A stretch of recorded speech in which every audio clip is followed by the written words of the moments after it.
If you're in the process of selling your home, you'll want to get maximum dollars. There are some really simple tips to make your home stand out from the competition, dazzle potential buyers, and create that love at first sight experience, even with a shitty house. Staging and interior consultant Anthea Baker from Homebase joins me now. Anthea, good morning. Good morning. Is that true? Have you sometimes been called to houses that are just past working with? Oh, yeah. I've worked on a few that really are probably, instead of a do-up, maybe a blow-up. Yeah. So you've actually walked into houses and the people are there and are they sort of saying, oh, we thought we could move the couch. And do you in your mind think, actually, you need to get a firebomb? Yes, yeah, I have. And, that's always a bit of a challenge, but we always find something that's positive about the home and try to find the most redeeming feature. Now, one of the things you're doing often is you're going into developments, new homes and things like that, which must be a dream. It's easy to work with. Yeah. But what I want to talk to you mostly about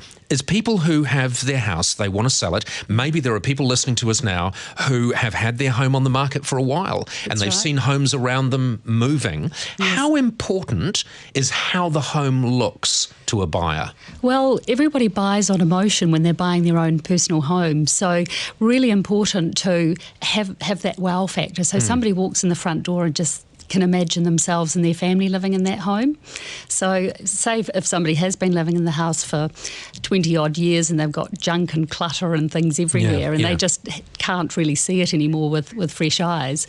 So what I actually do is to help them to declutter, and depersonalize is really important as well, because other people, when they're viewing the home, they want to come in and actually imagine themselves living there and not you. And also people, I don't know, you look at a picture of your kids standing on those platforms, those school photos, which when you get them home you think, oh God, I need to buy 50 copies of this, it's so lovely, let's blow it up to A3. And then really you look back a few years later and you think, was I blind? Could I not see that this photo is hideous? Right. Well, that's where I say to depersonalize and take away a lot of the family photos, particularly if they're quite recognisable. Because so what is the message you're trying to give when you have an open home and people walk in? What is the message you're trying to give people that walk in? Well, we want to neutralise it so other people can imagine having their family and their own furniture in that house. And so also we want to declutter it down so there's not too much furniture around. So you're creating an environment where people walk in and think, oh, that lovely photo of our kids that was taken 10 years ago at school would look good on that wall. Yes. Rather than have one of your own kids on that wall. Tend to take photographs out because people No, what I mean is so a bare wall so that people come in and think that's where we could put our photos. Absolutely. Yeah. Have you ever had that situation, because those people do body shots, have you ever had that situation where you walked into someone's house and there they are completely nudie protrudy on the lounge wall? Yeah, it does happen, and I've learnt to very subtly suggest How do you do that? Okay, so I'm the homeowner, right, and there's a great big nude picture of me on the wall, and I'm saying, so this room's pretty good, what do you reckon? I would very subtly suggest that we used maybe a nice abstract painting that was just about colour and not about you personally. That's tricky. You'd have your work cut out for you there.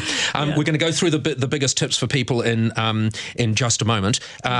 If your house is broken, if you have things that are wrong that you cannot afford to fix, so they're still going to be broken when people come round, how do you minimise the impact of that?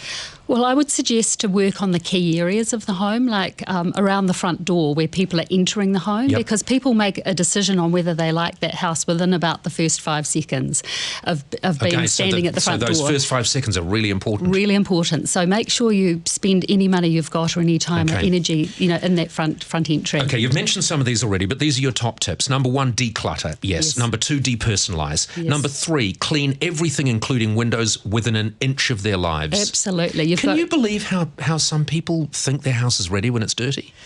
Yes, well, that's where I come in and suggest to them that I can help them with cleaning companies and, because they really do. It really is worth it. It does need to sparkle. Smell is important too, isn't it? Absolutely. You can't have a smelly house. All right, the next one you've got is fix any areas that are damaged or broken. You've mentioned that. Yep. The next one, mow lawns and tidy up the garden. Yes. Tidying up costs you nothing at all. That's right. And you'd be surprised at how many people don't mow their lawn and don't weed their garden. So, and that's all part of the whole entire home. So all right, really then you've got ensure the front entry is clean, clear, tidy, neat, etc., which you've covered. And then, and this this is great. Remove excess furniture. You know, Yes. big houses can look quite small with the wrong furniture, can't they? That's right. Well, also you're selling space. So when people are buying, they want to get the biggest bang for their buck. Yeah. So you want it to look big. Yeah, you want to show brilliant. space. Anthea, thank you so much for joining us. Anthea You're very Baker, welcome. Homebase staging and interior consultant. And that is